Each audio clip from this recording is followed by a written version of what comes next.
Lo primero que me interesaría señalar es que, bueno, estamos ante un pintor que corresponde o que legítimamente está inscrito en las nuevas generaciones de la pintura mexicana. Decir las nuevas generaciones de la pintura mexicana es hablar de proyectos muy libres, muy individuales, muy personales, muy plurales. Cuando uno llega a una exposición de la nueva pintura mexicana, lo que es como una especie de caja de Pandora que se dispara por todos lados y crea un verdadero desconcierto. Desconcierto que es justamente eso, la expresión de una voluntad que es la que hoy domina en la pintura, de hacer una pintura de expresión personal. Y estoy, pues, decía, con Luciano Spano, tú que vienes de tierras italianas, de tierras que han marcado durante mucho tiempo la historia de la pintura occidental, pero que legítimamente te has inscrito y estás trabajando con los pintores de tu generación, México, y que legítimamente eres un pintor. Mira, ¿cómo fuiste tú metiéndote en el ambiente? ¿Cómo fuiste? ¿Por qué la pintura? ¿Por qué México? Sí, Jorge, mira, yo llegué en 74 de Italia por motivos especiales. Soy, de alguna manera, algún reducto todavía final de las inmigraciones de Europa hacia América. Llego a los 14 años, empiezo enseguida a pintar, que era lo que me interesaba desde antes, desde corta edad, desde los 9, 10 años. Pero llego a México y me meto en algunas escuelas de pintura. Conozco con mucha fortuna a Marisol Werner Vaz, con la que estuve un año trabajando. En fin, me abrió un mundo muy especial. Pues estudio toda la Esmeralda, estoy en San Carlos, tanto aquí en el centro como en Xochimilco.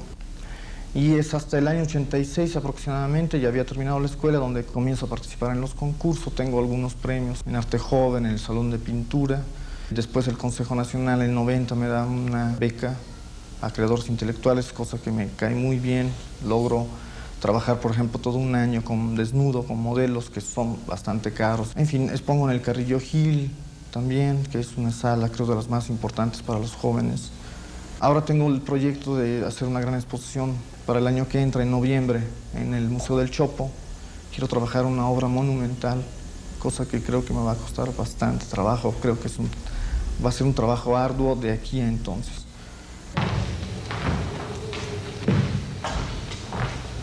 Más o menos esta pose me gustaría. Órale. Buscamos, ¿no? Más o menos. A ver. No, recárgate más hacia la pared izquierda, eso, sí. Dale un poco más la espalda y el codo un poco más escorzo hacia mí, un poco más de espaldas. Gíralo un poco más, eso es. Sí, así podría ser. Ahí estamos, ustedes.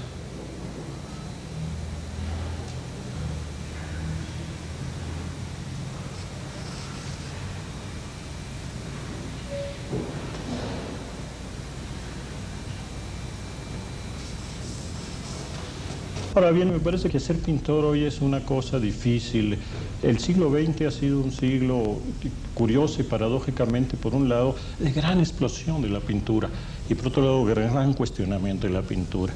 Ya los dadaístas, por ejemplo, pensaban que la pintura había muerto, pensaban que las formas tradicionales y los lenguajes heredados eran lenguajes que no servían para expresar la sensación, ¿verdad? Y la estructura del mundo moderno. Pero no obstante, a pesar de esta explosión subversiva, la pintura siguió y los grandes nombres los conocemos todos, y todo lo que vino después de esta primera muerte de la pintura pues ha sido grandioso.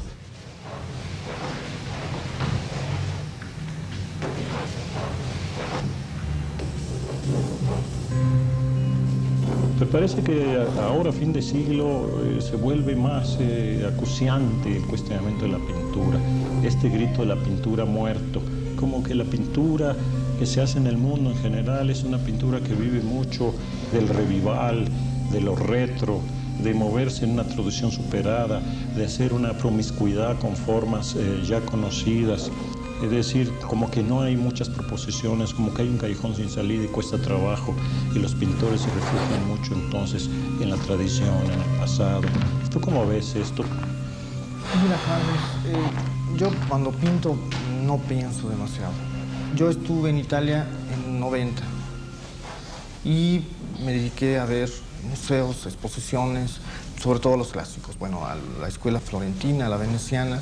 Me imbuí, creo, de todas estas vivencias, de este estudio, pero de regreso a México me encierro a mi taller y me pongo a pintar. No pienso ya en estos clásicos, en estos maestros, sino que trato de liberarme, de dejar trabajar a mi subconsciente. No me propongo tener una influencia marcada de estas escuelas. Sin embargo, sí la encuentro. Y de ahí quiero desprenderme hacia otra cosa, hacia algo mucho más contemporáneo, hacia algo mucho más personal. Me cuesta muchísimo trabajo desprenderme de estas influencias después de haberlas vivido. No trato de hacer una mezcla de todo esto, no trato de retomar, y sin embargo sí siento que están en mí y es inevitable que salgan en el momento de mi experiencia en el cuadro.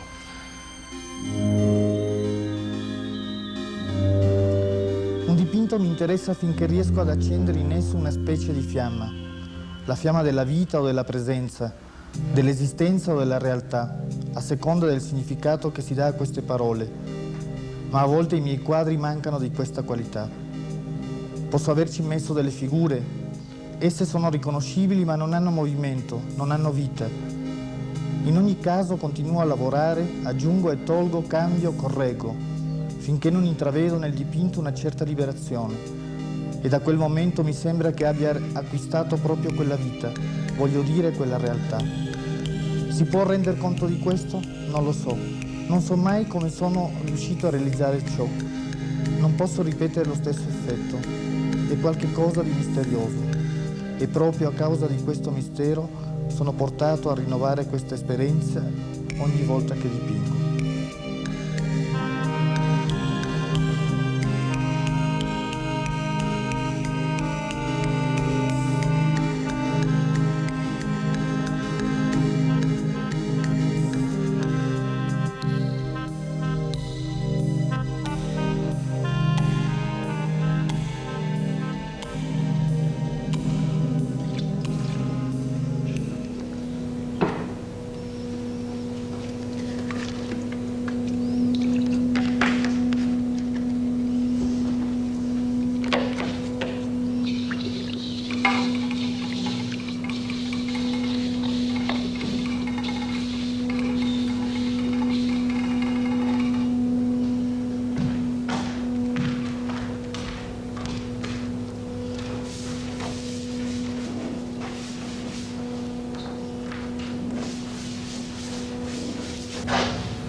A partir de una obra de teatro de Dennis McIntyre, Modigliani, hice una serie de cuadros. Este es uno de ellos, se llama La pequeña niña. Voy a leerles un texto al que se refiere mi cuadro. No son deliciosos los rostros, primero son las líneas, luego son los ojos. Ni siquiera me acuerdo de ti, pequeña niña. ¿Cuándo te pinté? ¿Cómo es que miras tan por encima de mi hombro? ¿Qué está pasando dentro de tus ojos? Debió haber sido importante si no podías sonreír. Yo te haría sonreír si fueras mía, pero no lo eres. Tan solo te pinté, eso es todo. ¿Qué es mío? ¿Qué queda? ¿Pintura? ¿Unos pinceles? Un pincel, el pincel de Picasso. Una tela, un cincel, un martillo, algunas piedras. 10 años. ¿Y qué queda? Pero si te tuviera a ti, si te tuviera de veras, si fueras mías, no solamente colores, no solamente líneas. Si tuviera una hija con aliento, ojos que se movieran, manos reales, una sonrisa. Si tuviera todo eso, entonces tendría algo que dejar atrás. No tendría que ser esto, solo esto. Una hija, Bea, eso es lo que quiero. No le enseñaré a pintar, no lo haré. Y jamás la dejaré ver una pintura.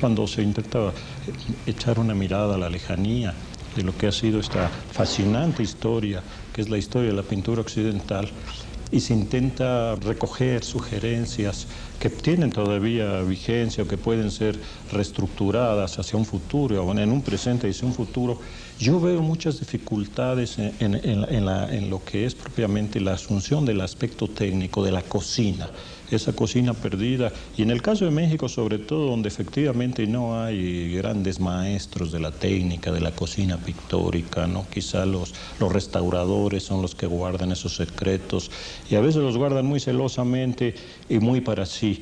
Entonces yo veo, no solo en tu caso, sino en general, en los que intentan hacer algo como lo que tú quieres hacer, terribles problemas técnicos, desde el barnizado hasta los aglutinantes, de la preparación de la tela.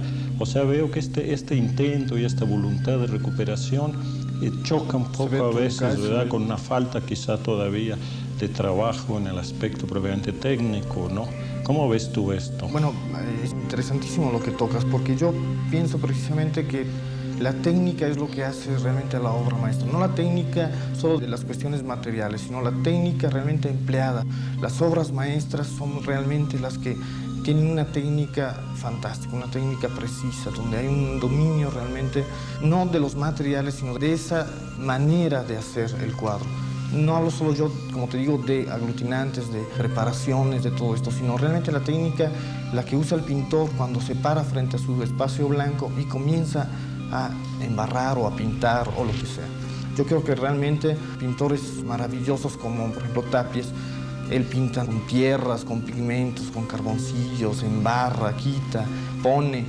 Esto no es ni gran técnica en materiales, y sin embargo es esa técnica, precisamente esa maestría en el uso de cualquier material, lo que hace de un pintor un maestro realmente.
yo advierto que sí sería bueno conocer mucho mejor las técnicas de la pintura tradicional y no solo las técnicas matéricas, las técnicas fundamentales, sino también el sentido de lo que sería la técnica en un cuadro terminado, que creo que es prácticamente el concepto.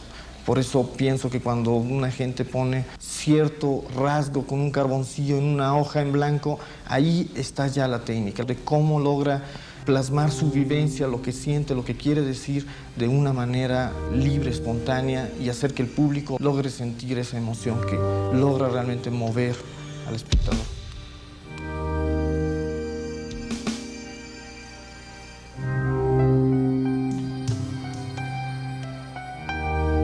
En Abierta Oscuridad es el libro de poemas de Juan Gelman. Yo lo ilustré con una serie de dibujos a la tinta sobre papel. Me inspiré en la soledad y el desasosiego que siento que emanan de estos poemas. Quiero leer una pequeña parte. Amor que se serena, termina, empieza. ¿Qué nueva vejez le espera por vivir? ¿Qué fulgor? Amor asomándose, de sí mismo a sí mismo siendo. También memoria de sí, comiendo de sí. ¿Qué vieja sombra le chupará la nuca? O pestes que visitaron mi país, atacaron, se fueron, ajenas como el viento.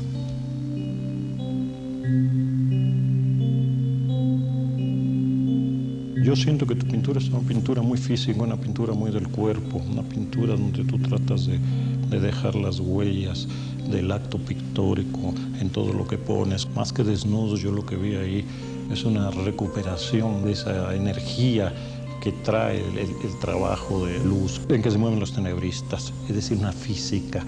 Y yo siento que ese poner las cosas en estado bruto en el arte moderno ha sido una de las grandes iluminaciones del arte humano. No en balde el arte moderno es un arte que se alimenta y vive de una transfusión de sangre bárbara. Nunca el arte primitivo ha sido recuperado con la fuerza y la contundencia con la que el arte moderno lo recupera. Se encuentran casi como cómplices naturales. Lo más antiguo resulta ser lo más propio para lo moderno. Yo veo mucha física en tu pintura, quizá es donde vas a moverte. ¿Cómo ves tú esta cosa? Bueno, la acción, de hecho, para mí es muy importante.